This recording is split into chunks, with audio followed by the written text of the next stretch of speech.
Hey, you can see me. All right. Well, afternoon, Professor. Um, I know that this looks kind of weird, but this is all my airsoft gear. What I wear whenever I go and play. I guess you can't really see the hip bag. There it is.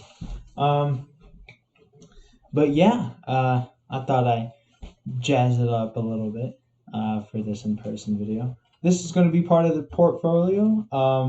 I'm going to be redoing problem 4.3.9. Is one of the earlier videos, and I watched it, and it absolutely sucked.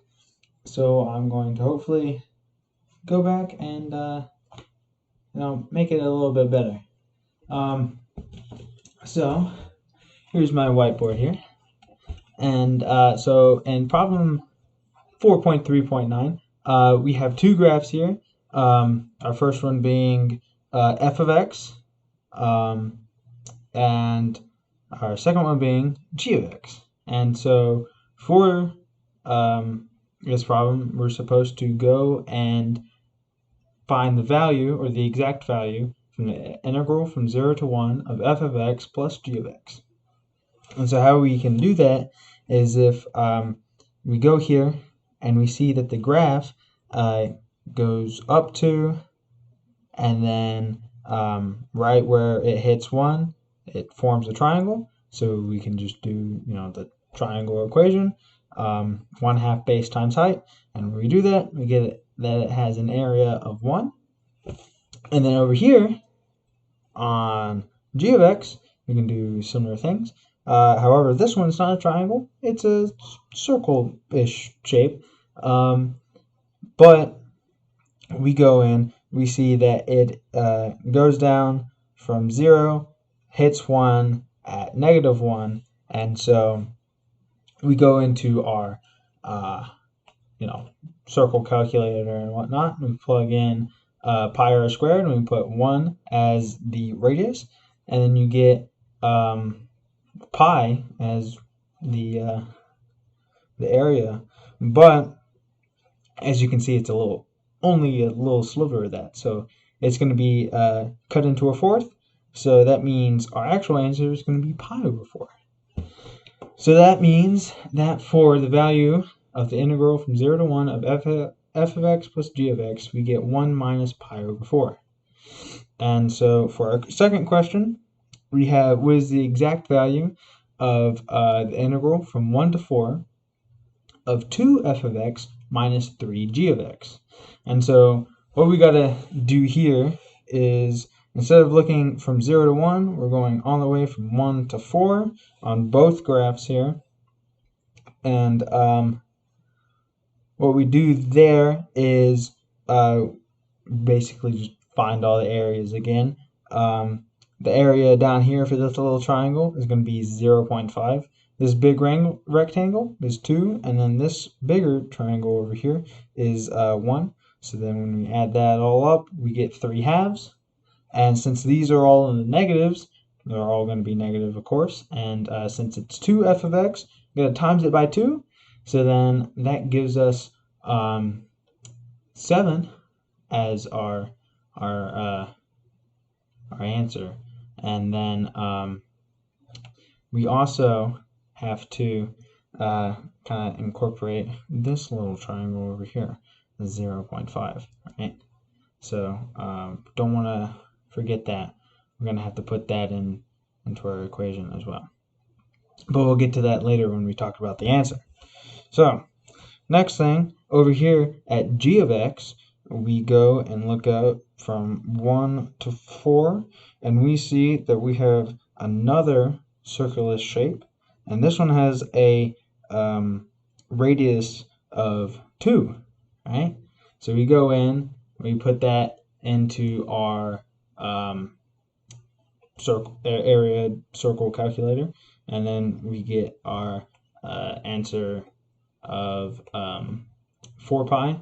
But since, again, it's a quarter, that means that this area is only going to be pi.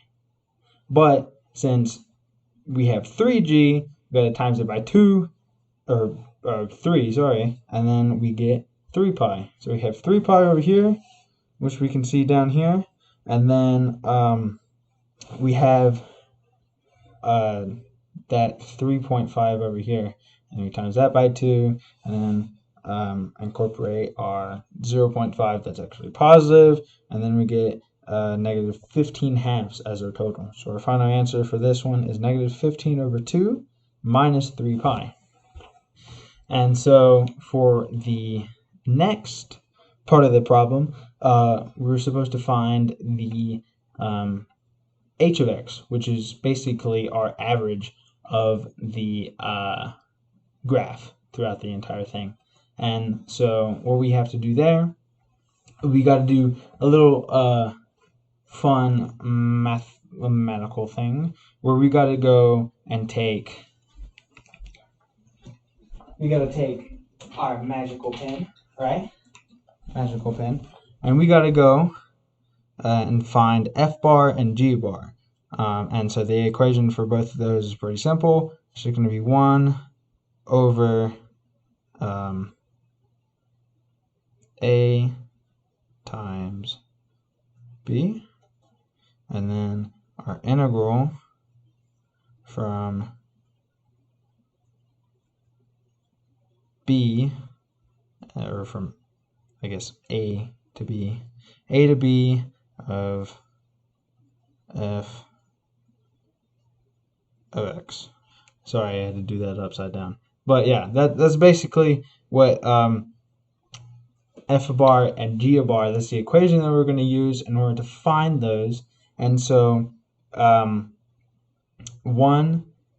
this first part here is going to be the same for both. It's going to be 1/4, and then whenever we calculate the integral from 1 to 4 of f of x, and then do the same thing for g of x, we're able to see that we get 5/8 for f of x, and then we get positive 3 pi over 16 for our g of x, which is pretty cool. Nice little handy equation to find that out. Our next part of the problem, however, is a little bit funner.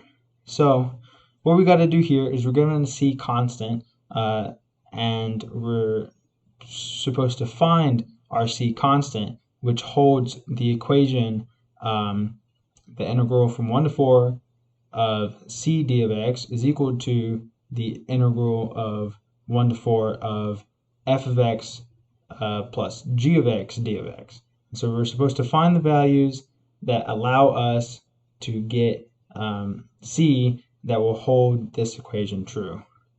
All right? So in order to do that, we have to look back at our average answers over here, right? And so we have the entire average for this one and entire average for this one, right? And so we have to take what's positive and what's negative, what's positive, and what's positive, and what's negative for these, and add them up, and then from there we're able to get what our c values are for f of x and g of x. And when we do that, we see that our c value for f of x is going to be negative 3/8, and we see our c value for the g of x part of the equation is going to be 3 pi over 16, the same as the average, which is pretty nice and cool. But yeah, I hope that was pretty informational. I know you already know this because you're teaching us, but I hope it was fun. I hope seeing me in this is fun. You got 2 more videos with this thing on, so hopefully you have a good time and enjoy it. As a reflection, I hope I did much better than the first time, because the first time really sucked. I know this time isn't in VR, but I wasn't able to borrow my cousin's stuff this time. But yeah, I hope you had a good one, and I'll talk to you in the next video.